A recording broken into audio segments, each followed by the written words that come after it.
लोकसभा चुनाव 2024 के नतीजों के शुरुआती रुझानों के आने के साथ ही शेयर बाजार में भयंकर गिरावट आई है। जिस तरीके से एग्जिट पोल आने के बाद बाजार खुला और उसने नरेंद्र मोदी को तीसरी बार प्रधानमंत्री बनते देखा, तो बाजार ने एग्जिट पोल को हाथों हाथ लिया और एक झटके में निवेशकों ने करीब 12 लाख करोड़ रुपए की कमाई कर ली। लेकिन 4 जून को आ रहे नतीजों के शुरुआती रुझानों को देखते हुए शेयर बाजार में भूचाल आ गया है और निवेशकों ने एक झटके में करीब 20 लाख करोड़ रुपए गंवा दिए हैं। नमस्कार, मैं हूं अविनाश और आप देख रहे हैं अनकट। 4 जून की सुबह जब शेयर बाजार खुला तो करीब 9:30 बजे तक लोकसभा चुनाव के शुरुआती रुझान आने शुरू हो गए थे। तब तक करीब 1.5 घंटे की वोटों की गिनती खत्म हो चुकी थी और इसमें एनडीए और इंडिया के बीच कड़ी टक्कर देखने को मिल रही थी। नतीजा यह हुआ कि सेंसेक्स 2300 अंक गिर गया, वहीं निफ्टी ने भी 600 अंकों का गोता लगा दिया और इसका नतीजा यह हुआ कि निवेशकों के करीब 20 लाख करोड़ रुपए एक झटके में ही डूब गए।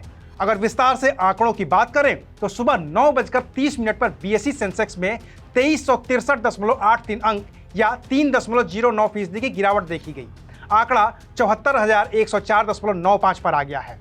एग्जिट पोल के बाद बाजार खुलने पर जितनी तेजी 3 जून को देखी गई थी, 4 जून को उससे भी बड़ी गिरावट ही देखने को मिल रही है।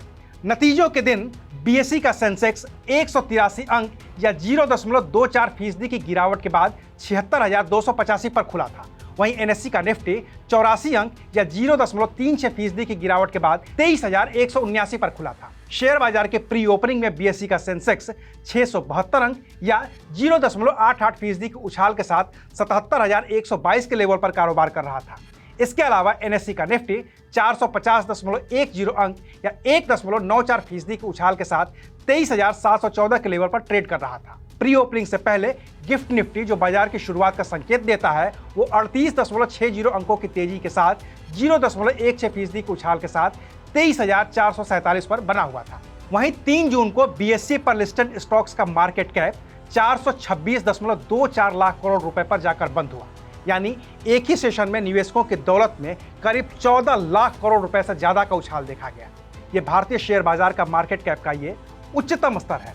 लेकिन 4 जून को जिस तरह से सेंसेक्स ने गोता लगाया है, उसने निवेशकों के करीब 20 लाख करोड़ रुपए डुबा दिए हैं और इसमें भी सबसे ज्यादा नुकसान उन शेयरों को हुआ है जो 3 जून को ऊंचाई पर पहुंच गए थे। यानी कि गौतम अडानी की कंपनी के शेयर जो 3 जून को चढ़े थे, वो 4 जून को टूटते हुए नजर आ रहे हैं। अडानी पोर्ट्स के शेयर में 9% की गिरावट है। अडानी पावर, अंबुजा सीमेंट और अडानी एंटरप्राइजेज में 10% की गिरावट देखने को मिल रही है। सरकारी कंपनियों में एलआईसी और एचएएल में भी 10% की गिरावट हुई है। वहीं रिलायंस का शेयर भी 4.5% तक टूट गए हैं। अब अगर चुनावी नतीजे इन्हीं शुरुआती रुझानों के आसपास रहे तो शेयर बाजार में और भी गिरावट देखने को मिल सकती है। हालांकि ये सिर्फ और सिर्फ शुरुआती रुझान है और बाजार के बंद होने से पहले लोकसभा की तस्वीर लगभग साफ हो जाएगी और तब बाजार के बंद होने से पहले का आंकड़ा क्या रहता है वो हम आपको बताएंगे। साथ ही ये भी बताएंगे कि कौन से शेयर गिरे और किन में इन नतीजों की वजह से उछाल देखने को मिला। लेकिन इसके लिए करिए थोड़ा इंतजार और नतीजों के सटीक विश्लेषण के लिए देखते रहिए अनकट। शुक्रिया।